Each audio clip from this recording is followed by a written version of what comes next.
Hello everyone, my name is Tathagat Avtar Tulsi and I have cleared NET 3 times and currently I am doing research in trauma studies. Basically this video is about James Joyce. So if you are not preparing from any institute and if you have not taken help of any institute, so then this video is going to help you. So basically what I will do in this video is that I will tell some key points of James Joyce. Then I will tell you the important work of James Joyce in a chronological order. What you have to do is that you have to note down that bullet points, and then you have to watch summary of important work on YouTube, then go to the Spark Notes and or Cliff Notes, and from there study the summary and write the summary of the summary. मतलब कि अगर summary मान के चलिए कि अगर 20 line का है, 20 लाइन का समरी अगर आपने पढ़ा है, तो आपको क्या करना है कि आपको उसको मतलब 5 से 6 लाइन में उस पूरे समरी को लिख लेना है। ठीक है, so okay, let's start about James Joyce. So James Joyce, he is born in 1882 and he died in 1941. He was an Irish author and F.R. Lewis, ये एक फॉर्मलिज्म या फिर न्यू क्रिटिसिज्म के ये एक राइटर हुए हैं. उन्होंने कहा है कि sorry, F.R. Lewis said that he doesn't, यानी कि James Joyce doesn't belong to the great tradition. Bloomsday is celebrated in Ireland because of character in James Joyce text. So these are three bullet points, key bullet points of James Joyce. Now let's talk about his works. So his first work is Dubliners, which is published in 1914. It is a collection of 15 stories written during Irish movement in search for a national identity. Now first 3 parts, यानी कि जो इसके पूरे total ये 15 part में divide है, तो पहला जो इसका 3 पार्ट है वो एक चाइल्ड के पर्सपेक्टिव से दिखाया गया है. बाकी के जो पार्ट्स हैं वो अडोलसेंट और मैच्योरिटी के पर्सपेक्टिव से दिखाया गया. तो टोटल 15 पार्ट है, इसमें 3 जो है वो बच्चे के पर्सपेक्टिव से जो है वो दिखाया गया है. अगर आप इसके थीम की बात करते हो तो इसका थीम है epiphany and it was bowed by him. तो इपिफैनी का बेसिकली मीन्स होता है कि जब अचानक आपके अंदर एक स्पिरिचुअल फीलिंग आ जाए, यानी कि आप कुछ गलती कर रहे हो और अचानक से आपको लगे कि अरे नहीं यार, ये मैं क्या कर रहा हूँ, ये नहीं करना चाहिए मुझे, ये जो चीज़ें हैं वो गलत हैं. तो ये फीलिंग जब आपके अंदर अचानक से आती है तो इसको बोला जाता है इपिफैनी. और ये जो टर्म है, इस टर्म को सबसे पहले जेम्स जॉयस ने लाया. आप जेम्स जॉयस की आप जितने भी वर्क पढ़ोगे तो वो स्ट्रीम ऑफ कॉन्शियसनेस के फॉर्म में लिखते हैं. स्ट्रीम ऑफ कॉन्शियसनेस में अचानक से क्या होता है कि रीडर जो है अचानक से उसको ये चीज़ें लगती है कि नहीं यार, अब कुछ लाइफ में करना तो है, मतलब आगे जाना तो है. सो अब ये जो बुक है वो 15 पार्ट में डिवाइड है, तो मैं 15 जो ऑल 15 पार्ट्स है मैं उसका नाम लेता हूँ. आपको ये याद नहीं रखने हैं, ये 15 जो पार्ट्स है आपको इसको रटना नहीं है, याद नहीं करना है. What you have to do is that just read 15 when you are revising the James Joyce. मतलब कि जब आप जेम्स जॉयस को रिवाइज कर रहे हो तो वो जो 15 पार्ट्स है उसको बस एक बार 2 बार पढ़ लेना है और फिर उनके नेक्स्ट वर्क के पास चले जाना है. Now it's 15 parts are number 1, the sister, an encounter, Araby, Eveline, after the race, two gallants, the boarding house, a little cloud, counterpart, clay, a painful case, every day in the committee room, mother, grace और dead. ये 15 के 15 जो है इसके part हैं. तो आपको रटना नहीं है इसको. जब भी आप जेम्स जॉयस को रिवीजन करो बस इसको एक बार पढ़ो और पढ़ के एक बार 2 बार पढ़ लो और पढ़ के जो है आगे निकल जाओ. Now is one of the most important work is a portrait of artist as a young man which is published in 1916. So this is the most famous work of James Joyce. अब अगर possible है तो आप James Joyce का ये जो work है, ये जो नोवेल है, इसका आप ओरिजिनल टेक्स्ट पढ़ो, ओरिजिनल टेक्स्ट पढ़ो इसको। इससे होगा क्या कि आपको इन डेप्थ नॉलेज मिलेगा, आपको कुछ लाइंस भी पता चल जाएंगी जो हो सकता है कि नेट के क्वेश्चन में फंस जाए। कभी कभी लाइंस आ जाती हैं और पूछा जाता है कि ये लाइन जो है वो कहाँ से, किस राइटर से लिया गया है, ठीक है, तो वो फंस जाते हैं। ये आप कोशिश करो कि जितने भी इम्पोर्टेंट वर्क्स हैं जो मास्टर्स में और ग्रेजुएशन में जो आपको पढ़ना है, आप उसका बुक खरीदो, ओरिजिनल टेक्स्ट खरीदो और उसको पढ़ो। नेट में देखिए इससे क्या फ़ायदा होगा, एक तो आपको डिटेल में पता चल जाएगा कि उस नोवेल में है क्या। दूसरी बात जो है, आपको इसके जो मोस्ट इम्पॉर्टेंट कोटेशन है वो आपको पता चल जाएगा। तीसरा इसका बेनिफिट ये है कि जो आपका पैसेज है उस पे आपका पकड़ बनने लगेगा। अब इधर मैं 1-2 साल से देख रहा हूँ कि नेट जो है काफ़ी कॉम्प्लेक्स करके क्वेश्चंस को भेज रहा है। वो सिंपल क्वेश्चन नहीं पूछ रहा है, वो क्वेश्चन को कॉम्प्लेक्स कर दे रहा है। तो आप जितना ज़्यादा इंग्लिश पढ़ोगे, जितना ज़्यादा लिटरेचर पढ़ोगे, तो लिटरेचर तो पढ़ रहे हो तो वो टोटल इंग्लिश में है और उसमें कॉम्प्लेक्स चीज़ भी मिलेंगी। तो आप उसको क्या करोगे कि आप उसको सिंप्लीफाई करोगे। उससे क्या होगा कि आपकी धीरे धीरे एक सिंपल करने की प्रोसेस जो है वो बिल्डअप होती जाएगी माइंड में। So try to read, if it is possible try to reach the original text of portrait of artist as a young man. चलिए अब इसके कुछ की बुलेट पॉइंट्स के बारे में बात करते हैं। It's a quintal romance. Quintal romance का मतलब होता है कि जब एक आर्टिस्टिक का ग्रोथ हो। अब आर्टिस्टिक का ग्रोथ क्या होता है, अब मान लीजिए कि आप एक राइटर हो और आप जो है वो बुक लिख रहे हो। तो आप 1 बुक लिखोगे, 2 बुक लिखोगे, 3 बुक लिखोगे, तो उस 3 बुक में उतनी मैच्योरिटी नहीं होगी जितना कि आप 7वां 8वां 9वां बुक लिखोगे, उसमें मैच्योरिटी मिलेगी। ठीक है, समझ रहे हो ना कि मैच्योरिटी जो है वो धीरे धीरे धीरे धीरे लिखते लिखते आती है। काम करते करते हम लोग मैच्योर बनते हैं। So this is what basically quintal romance mean. Now, it is his first novel and also known as Stephen Hero. It's a semi-autobiography and its setting is Dublin. ये सारे इसके की फैक्टर्स हैं, की पॉइंट्स हैं, आपको ये याद रहना ही चाहिए। That's very very important. Okay, so now Ezra Pound published it serially in the Egoist magazine और इसका 5 सेक्शन में लिखा गया है जो कि 3 थर्ड पॉइंट ऑफ व्यू से लिखा गया है। हर एक 5वां सेक्शन जो है उसका थर्ड पॉइंट ऑफ व्यू से लिखा गया है। Story starts when Stephen was 3 years old. जब 3 साल का स्टीफन होता है तब से जो है ये स्टोरी चालू होती है। तो मैं बहुत ही छोटे टाइम में इसको मतलब 10-15 सेकंड में मैं इसका समरी बताऊंगा। आपको यूट्यूब पे जाना है, अच्छे से समरी देखना है इसका, फिर क्लिप नोट्स या स्पार्क नोट्स से जाके वहाँ से आपको समरी पढ़नी है और फिर आपको नोट्स बनाना है। Now Stephen who went in boarding school, that's a summary. Stephen who went in the boarding school for a study, his father was very religious. Firstly, Stephen had faith in Catholicism, but later he lost it. When he came in summer vacation, he heard a debate between his nurse, Dante Riordan, and guest Mr. Casey. When he returned to a school, his glass, मतलब कि चश्मा, broken and teacher punished him because he didn't complete his task. So he complained it from headmaster and Stephen got justice.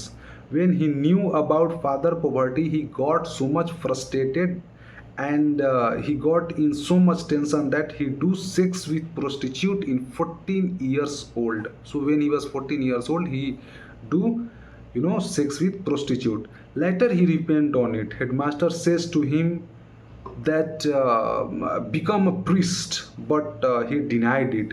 when he sees when he see a girl wading in water, wading का मतलब होता है पानी में चलना, पानी में चलना। तो जब वो देखता है एक लड़की को पानी में चलते हुए, then he realized that he have some artistic imagination in his own, मतलब उसके अंदर आर्टिस्ट बनने की ख्वाहिश जगती है और उसको ये लगता है कि जब तक वो डबलिन को छोड़ेगा नहीं, जब तक वो कंफर्ट जोन को छोड़ेगा नहीं, तब तक डबलिन एक वैसे तो एक आयरलैंड का शहर है, बट बेसिकली ही वांटेड, जो राइटर है वो ये बताना चाहते हैं कि जब तक आप अपने कंफर्ट जोन को छोड़ते नहीं हो तब तक जो है आप आगे नहीं जा सकते हो. So basically this is what the story of it. Now there is a line which has been asked in UGC NET. NET में पूछा गया है, इस बुक का लाइन पूछा गया है एक, that a book that faithfully confusion in love and rejection. ये जो लाइन है वो a portrait of artist as a young man से लिया गया है. तो जब तक आप नोबेल को एकदम डिटेल में नहीं पढ़ोगे ना तब तक नहीं जान पाओगे कि ये लाइन कहाँ से ली गई है. एक और क्वेश्चन बना है इससे, that April 27 old father old artificer stand we no in good seat. ये लाइन जो है वो कहाँ से लिया गया है, और ये लाइन जो है वो भी portrait of artist as a young man से ही ली गई है. तो आपको नोबेल तो पढ़ना पड़ेगा, एटलीस्ट मास्टर्स और बैचलर के जो भी इम्पोर्टेंट वर्क हैं आपके सिलेबस में जो दिए गए आप उसको तो पढ़ जाओ. वो बुक खरीदो, ज़्यादा महंगा बुक मिलता नहीं है, 150-200 का बुक मिलता है, 200 या 250, मैक्सिमम 250, और उसको आप पढ़ जाओ. Now his next work is exile which is published in 1918. So the story taken from short story The Dead, final short story of Dubliners. यानी कि डबलाइनर्स जो कि जेम्स जॉयस का पहला वर्क है वो 15 पार्ट में डिवाइड है, और उसका जो लास्ट पार्ट है मतलब 15वां जो पार्ट है जिसका कि नाम है द डेड, वहाँ से इसका जो टाइटल है वो लिया गया है. अब WB ईट्स ने इसको रिजेक्ट किया कि भैया हम तो इसको पब्लिश नहीं करेंगे क्योंकि आपका ये वर्क बहुत ज़्यादा अच्छा है नहीं. तो फिर बाद में हारोल्ड पिंटर जो है वो मर्मिट थिएटर में इस वर्क को उन्होंने पब्लिश करवाया. सो ये कहानी है दो कैरेक्टर की, रिचर्ड रोवन और रॉबर्ट हैंड. अब रिचर्ड रोवन जो है वो राइटर है और रॉबर्ट हैंड जो है वो जर्नलिस्ट है. दोनों की शादी हो चुकी है. रिचर्ड की वाइफ का नाम है बर्था और रॉबर्ट का जो वाइफ का नाम है वो है बिट्रेस. अब कहानी कुछ ऐसा है कि रिचर्ड की जो वाइफ है बर्था, उसका जो है एक सेक्सुअल अफेयर चलता है रॉबर्ट हैंड से. तो यही इसका स्टोरी है. Exile it's a important work, you have to read it, you have to read it in detail. So मैं थोड़ी सी समरी इसका बता देता हूँ कि Richard is a writer who was betrays. When Robert knew about it, he woos Bertha and asks to come home. When she tells to Richard, he says to Bertha that do what you want to do. Robert surprised when he see Richard. Richard says, I know you are wooing my wife. When Bertha come to house, Richard goes. They both spend night, but it is unclear that they do sex or not. But if you read the you know the man who has done his PhD or who has written article on this work, they says that no, Bertha और Robert Hand के बीच कुछ तो हुआ था. So maybe that sex has happened between them. So Bertha says to Richard that nothing has happened between them, and Robert also says that yes, it is true, he was with prostitute that night. But Richard got confused and says that now अब जो मेरा relation है वो तुम्हारे साथ उस तरीके का नहीं हो सकता, because I don't know that you have done it or not, but our relationship can never be same as it was before. Now his next important work is Ulysses, which is published in 1922. I think that Wasteland T.S. Eliot का एक work है वो भी 92 में ही आया था. सो अगर chronology पे आप ध्यान देना चाहते हो तो आपको इस तरीके की जो है निमोनिक्स बनानी पड़ती है कि कौन कौन से इंपॉर्टेंट वर्क जो हैं वो कब कब पब्लिश हुए हैं. So it's firstly published in the Little Review and then it published in Sylvia Beach. It is called Remonstration and Submission of Entire Modernism. मतलब कि जब आप यूलिसस को पढ़ते हो तो आपको पूरा मॉडर्निज्म आपको समझ में आ जाएगा कि जो मॉडर्न एज के कैरेक्टरिस्टिक्स थे वो क्या थे. आपको यूलिसस पूरा बता देगा. अगर आप मॉडर्निज्म को नहीं समझ पा रहे हो या फिर आप मॉडर्निज्म को अच्छे से समझना चाहते हो तो आप यूलिसस को पढ़ो, आप बिल्कुल अच्छे से समझ जाओगे, बिल्कुल ही अच्छे से समझ जाओगे.